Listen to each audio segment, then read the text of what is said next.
said to Goo, I said, look, I don't know that this situation with the Giants is really Farhan Zaidi's fault, but if in the next year it was like, he's fired. Like it just well, that. From what we know, he's also entering the last year of a contract. Yeah, so throw that in there just for anybody who like everybody, that if that has not been extended, I don't know, but if it has not been extended and this is the vibe for the year, then I'd be hard pressed for the ownership to be like, we've signed him to a 4-year extension and do that press conference. And typically when things like this happen, especially if it's ownership's fault, although I don't think Farhan should be completely without fault in this deal. Agreed. But a lot of times if it's bad ownership we're talking about, you need a fall guy. And the fall guy, if not going to fire the owners, although maybe they are going to fire the owners. I know the Giants are in a unique situation. With that, I don't know who the owner is. I never see him. Who would the fall guy be at that point? It would probably be Lee Majors for sure. We Guru JD and myself have a lot of experience in Sacramento. We saw that with the Kings for years. It was ownership was the problem there, and it was GM, head coach. There was always a different fall guy, and in this situation, it looks like the Giants are kind of going down that same route. And I heard you. I believe it was Susan that reported. I know about Brian Reynolds, the center fielder for the Pirates, all-star. Very good player.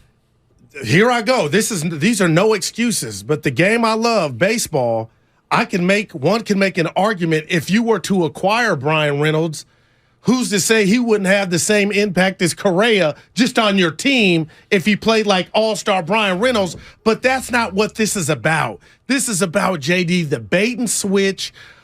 I read the Verducci piece to where does this add to the story? His family was here. They were getting ready to come out. They thought they were going. 100% it does. And that came directly from Boris. And there's audio of it. By the way, for those of you who are just joining, here you go. This is Scott Boras today. We were all in the hotel in San Francisco. He had his parents there, his brother, his wife's parents. It was certainly a roller coaster for the Correa family. Was he in the room with you, or you called him in his room? I called him to my room, and so he came into your room. Yeah, he came into my room. What was his reaction? He was obviously surprised, as we all were, frankly. And by the way, that's Scott Boras, who fancies himself usually this time of year as a stand-up comedian in front of general managers' meetings, press conferences, and whatnot. Listen to the tone he has now. And how carefully he's choosing his words. Because I listen to that and I'm like, yeah, that was nice of you to use the word surprise as opposed to furious. Oh, man. And I know how, and I don't like this, but I understand why people do it. I know how fans think when someone's about to get $300+ million. Oh, boo-hoo, he had to move cities. But again, I'm going to look at this through Carlos's eyes. He's human. Your whole family just spent weeks building toward this moment and decided to spend the rest of your professional life and raising dogs and kids and whatever in the Bay Area, and then in less than 24 hours, in one day from wake to sleep, that got yanked from you and you moved to New York for the rest of your professional life. Do you understand how incredibly, unsettling that must be? Tacky. To a person?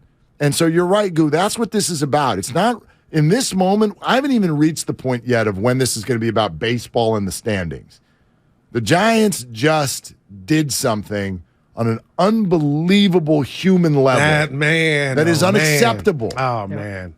That's why. And how do you put that back in the bottle? You can't. I don't think you can. You can't. And I think the big problem in this whole situation is that it's worse today than it was yesterday, and yesterday was horrifically bad. Because they won't talk. It's going to get worse. Everything just nuggets keep coming out. You want to know if they don't talk, guess what the next moment's going to be? Carlos's press conference, because he's going to pass his physical today in New York. That is, oh, man. And then he'll have a press conference maybe tomorrow. And then he'll get asked, can you please take us what happened on Tuesday morning? The Giants are going to let other people tell their story. You're listening to 95.7 The Game, KGMZ FM and HD1 San Francisco, always live on the Odyssey app. Can I tell you something I did last night? Let's go. I think all three of you guys did too. I know you did, Jay. I've never watched an NBA basketball game in my years on this earth where a team had 91 points in half. Wow. Not even 2K. Jay, you told me it was 2 other times, right? It was the third most points in the first half ever. 91 in half. It didn't even look right. I had team total 118 for Brooklyn. But I'm like, this thing is done. But, I mean, I understand the why, but we had Bob on, and he wasn't despondent, but he was like, "Goo, we're trying to get the answers." And if Wiggins, hopefully he'll be back Christmas. I fast forward to say, Willard, there are a lot of questions about this team, and I don't know where you start or where you could start to even try to get the right answers, if that makes any sense. Got to get healthy. I mean, right, that's okay. Okay. You have to get healthy, but even when they were healthy, it wasn't like, this is a title team. They had problems prior to all this. No, that's true. I'm laughing, but I'm crying. But they were starting to figure it out healthy. Sure. No doubt. But I think there are larger questions. That's like in the moment, the standings right now. Let's talk about this particular team. But there's a very, very big elephant in the room that I think we're getting closer to the time where the Warriors are going to be forced to address it. If not publicly, they're just going to have to act on it. And that is, are you still believing in the 2 timelines? Wow, Jay, you brought that up. Yes. We're getting real close to where that becomes a question where you need to have a firm answer. I think we have the answer. Well, I think we have the answer as to whether there are 2 timelines, but the answer we need is whether the Warriors believe there are still 2 timelines. Yeah. And Bob talked about that yesterday with us about, they still need to see more, but at some point, you're going to have to do something. Well, remember what Tim Kawakami said a few weeks ago? He was like, Jonathan Kuminga is the timeline now. Like, that's like James Wiseman may never be in the rotation again, and Moses Moody can't crack the rotation, so it's Kuminga, and that's it. Yeah, and he played about a half a good game on the 6 on the trip. Yeah. So, and I like, for people who got excited by Wiseman's box score last night. I'm as big as advocate. I can't. Come on, man. Yeah. That was not even a summer league game. I'm not mad at you, James. Yeah. I can't. No, it's just like, is that a silver lining? My answer is no. Well, it almost makes you angry watching it, and it goes back to Guru, what you were talking about with the fact that you look up and it's like, oh, Wiseman, 17 points, 7 for 7. You're down 40. 40. Like, that's the circumstances by which it took for Wiseman to look like you'd want him to look. Well, and we get excited about 30 2 points years ago. when in theory, if you did score 30 a night, James, whoever you're guarding scored 40. Yeah, okay. So what does that do for anybody? And I'm his biggest fan, but I told JD this. It's the other if I see another smaller dude go into your chest and your that zone and out, those are the things I'm looking at. And the 30, Kyle, give me 8 in a close game. Yes. And I'll take that over last night's 30. If he has even, that was a dirty 30. I said this earlier. Steve Kerr's talked about Jonathan Kuminga figuring out how to impact winning, and that being a big deal for him. I've seen zero evidence that James Wiseman is impacting winning in any significant way. Yeah. And the one bright spot, you look at the NBA standings, especially in the Western Conference, nobody's running away with it. I heard Shasky this morning, shocker.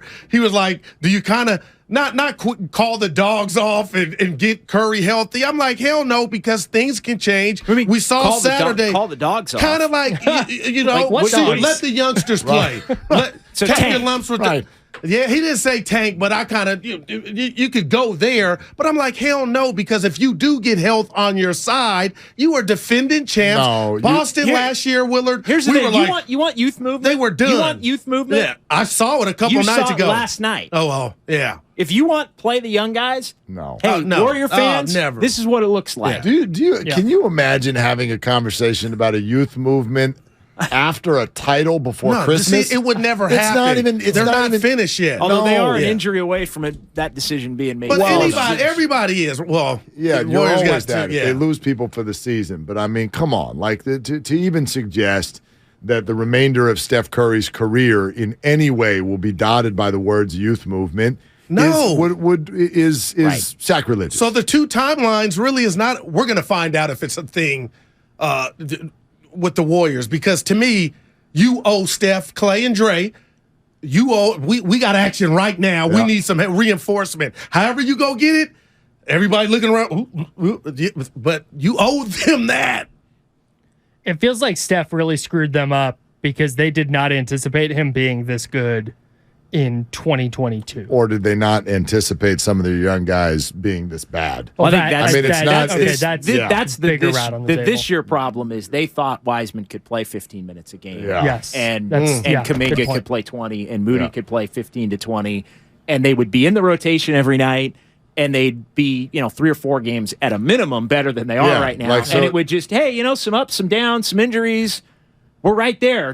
Whatever their record is, flip their record and 18 and 50, like they would feel like everything's perfect if that was the case. Yeah, like those guys were playing. The whole 2 timelines thing at this point just falls on the cutting room floor because you're like, what is your second timeline? To buy into that, that means in your mind you believe that Jordan Poole, James Wiseman, Jonathan Kuminga, and Moses Moody are the core of a really good NBA team. Right. And if you believe that right now, you're crazy. Man. You're not. It sounded You're good not- coming into this season. You're not watching what is if you now. And again, I don't know what each of them individually is going to become, but the idea that group is the core of anything special anytime soon is just not reality. We were talking about it in the green room, and it was the fact that if you put that core together and said, "Hey, this is the franchise right now," it's no different than the franchise that you'd win 20 games like 3-4 years in a row, Yep. and be like, "When's the next lottery pick coming in?" Like, you'd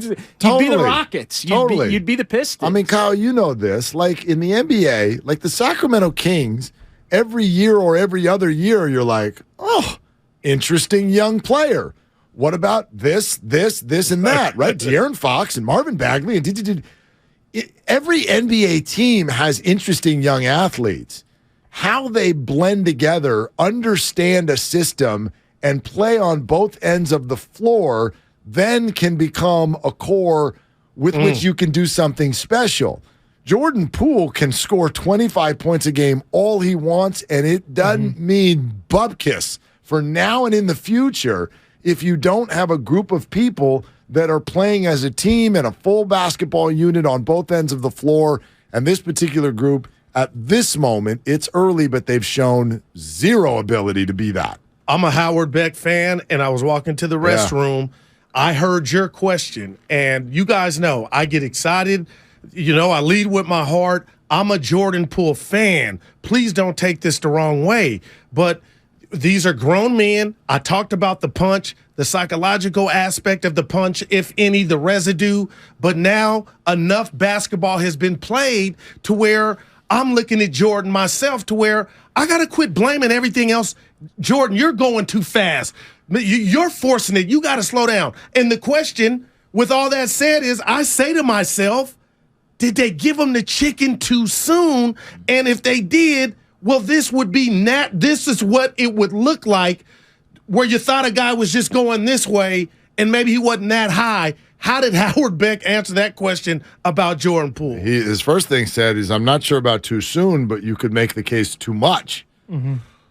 You know what I mean? Because one Was thing he going to get that on the open market? right. I don't know. And you didn't have to do it now, and it does affect this whole picture going forward. So if you are going to try to do two timelines and then you get to the end of this year and decide that your 4 young players are not worthy of a timeline, doesn't that change what you want to do with Draymond Green and or Klay Thompson in the next couple of years? And if it does, are you still able to because of the contracts you handed out? Like that's going to be a big question next offseason for sure. I don't think they would have imagined, being the Warriors, that Poole's contract would be untradeable by the time that it kicks in. I still don't think they're to that point. I agree. And I still don't think to that point. I'm a JP fan. But part of the reason you give him that money, I think, is to, in essence, make him more tradable more quickly. To me, you want to be I don't think they wanted to trade him this year, and obviously he's still a $4 million player for the purposes of this year. But and I said this at the time, just because you sign the extension doesn't mean you're going to be here for forever. Yeah. And I think he's somebody that when push comes to shove in the offseason, I think the Warriors could take a look at, all right, well, what can you get for Jordan Poole? The problem, though, is how he's played to this point this year starts to send you down that uncomfortable path of maybe the contract is too much to take on. The other side of that, though, is I don't think they can win without him.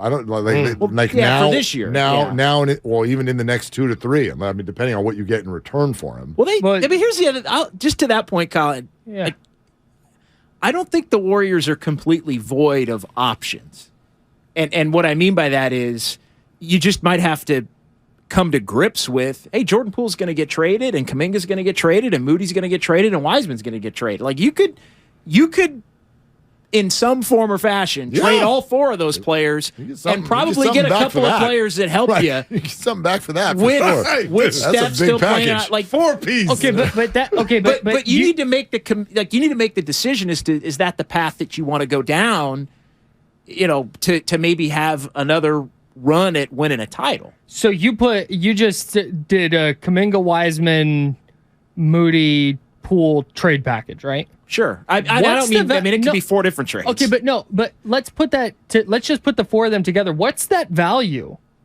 Poole and Kuminga, to me, the line would be around the corner. And I like Moody. But, okay, the line I think he's going to be not an all-star, but a good player. Who's giving up real assets for that? Who's giving up an asset that could help the Warriors win a title next year for that trade package?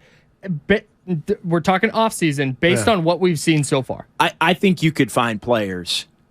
I think I would look at Toronto's roster because it looks like they're going the wrong way and about to hit the reset button. The problem, though, and this is where it gets uncomfortable, I think, for fans, is that you're not going to necessarily get a name value. Like you're talking about, you might have to trade Jonathan Kuminga for PJ Washington.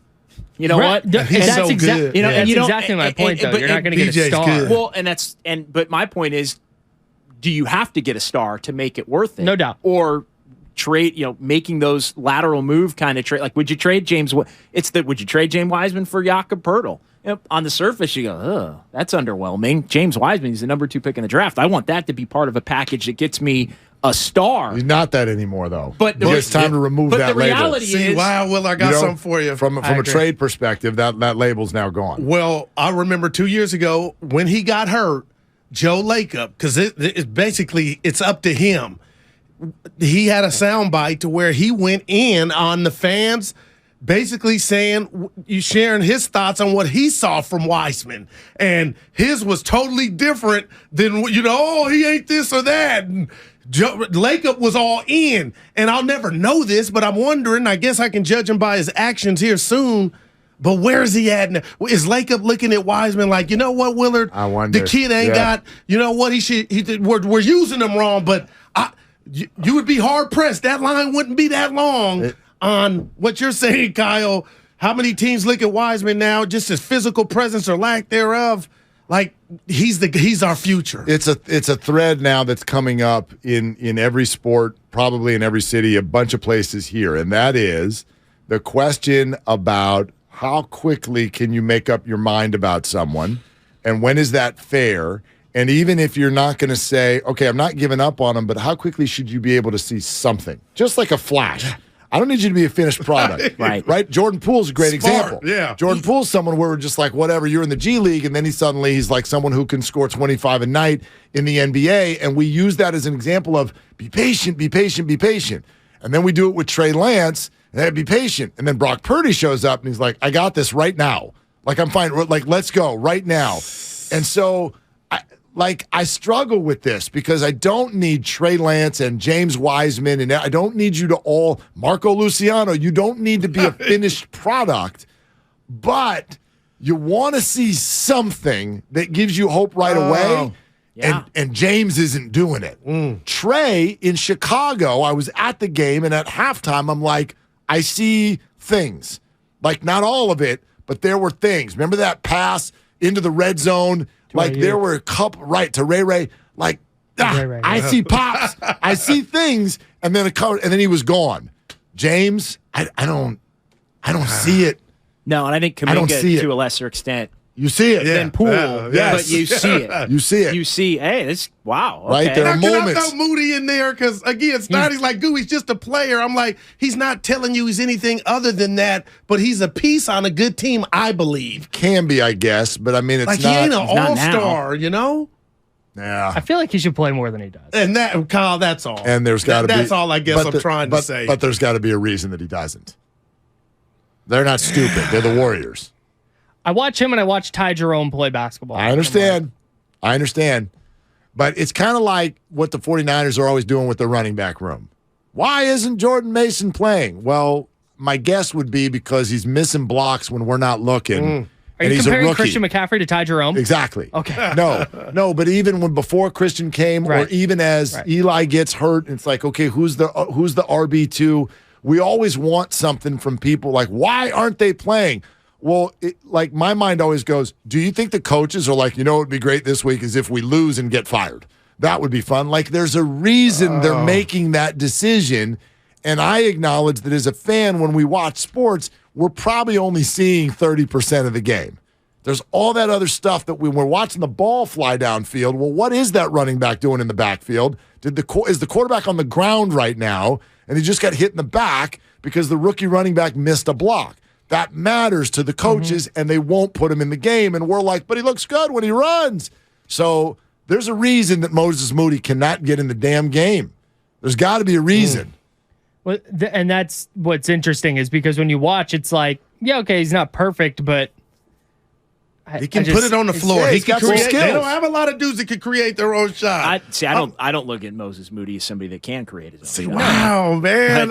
I think athletically he's a little challenged. He can make his own shot. Yeah. How about that? yeah. But you guys don't see him with the rock in his sometimes. hand at the top of the key, and I'm gonna go right or left. No.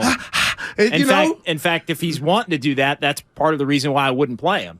Man. To be perfectly honest. Every time Steve Kerr talks about Moses, I just get the feeling that is like he doesn't. It's sort of like that thing that Kyle Shanahan, like he doesn't get it.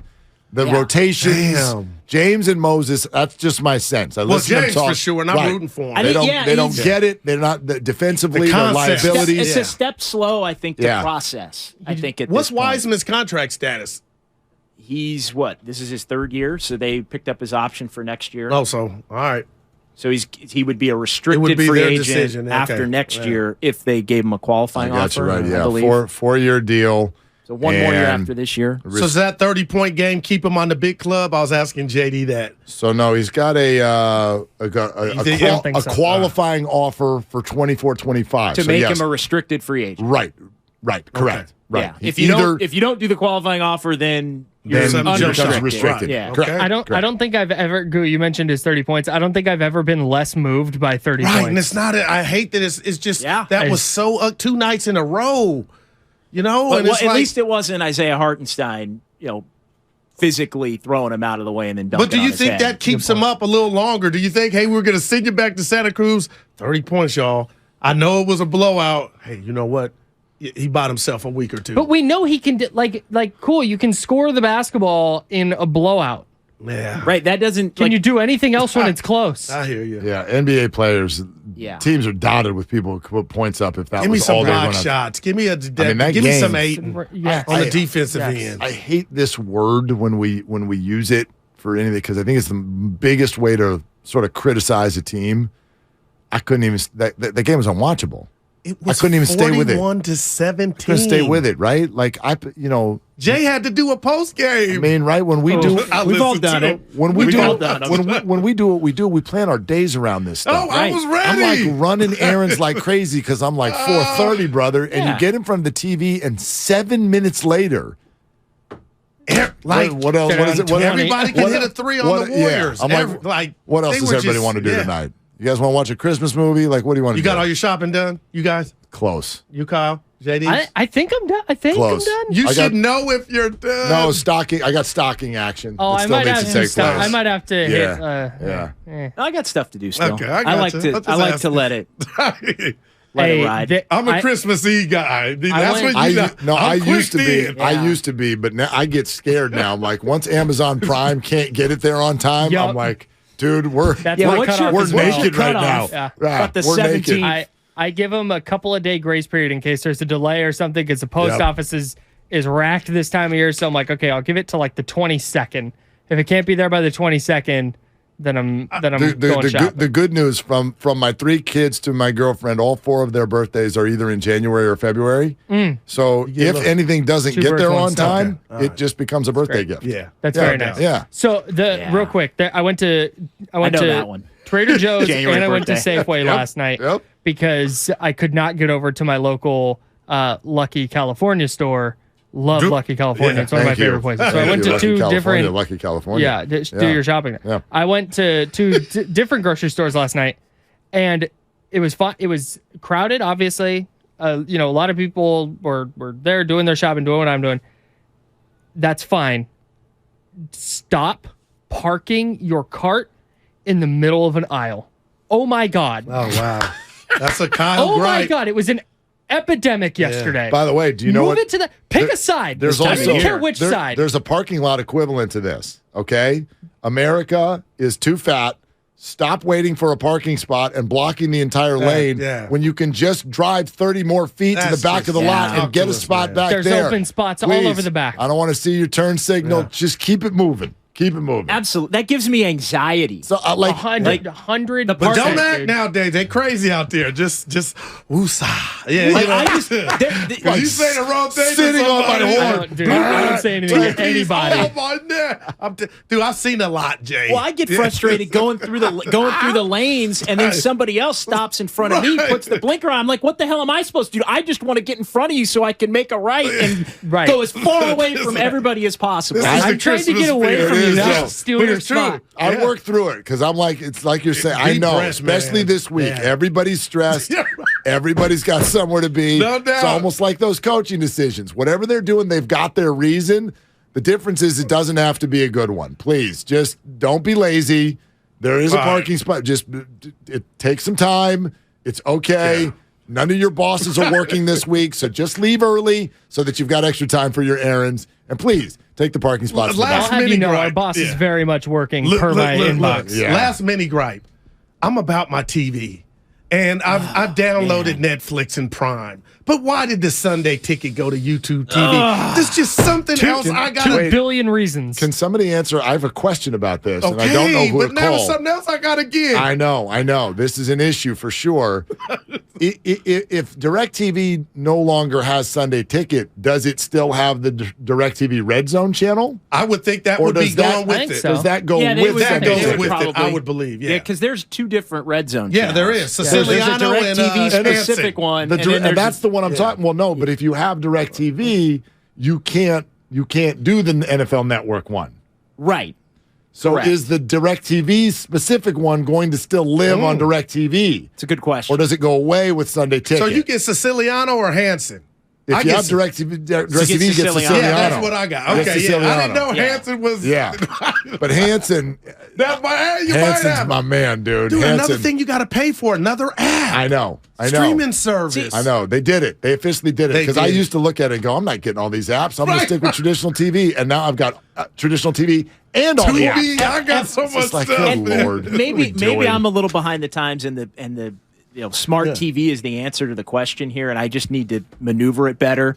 But I would pay whatever needs to be paid if I could just can I just get YouTube TV on my DirecTV? No. Like, You can got- it just be channeled? you gotta have a I smart don't TV. want to change You the can input. do. I know. and No, have a different no. remote. But you and- can't do Without that. changing your input, the answer is no. Right. But for $70 a month, you can change the input and watch YouTube TV. It is out of control, man. Yes, just, it is. Just let me pay for what I want and put it on my TV. That was the 70s and One of my 80s, three. Jay. The One of my 90s. 3 TVs. I think we'll get there eventually. Are you guys? JD's got an elite setup. Are you guys here tomorrow? Yeah. You Yeah. here tomorrow? Okay, we'll see you guys tomorrow. Here comes Night, night. Guru and JD.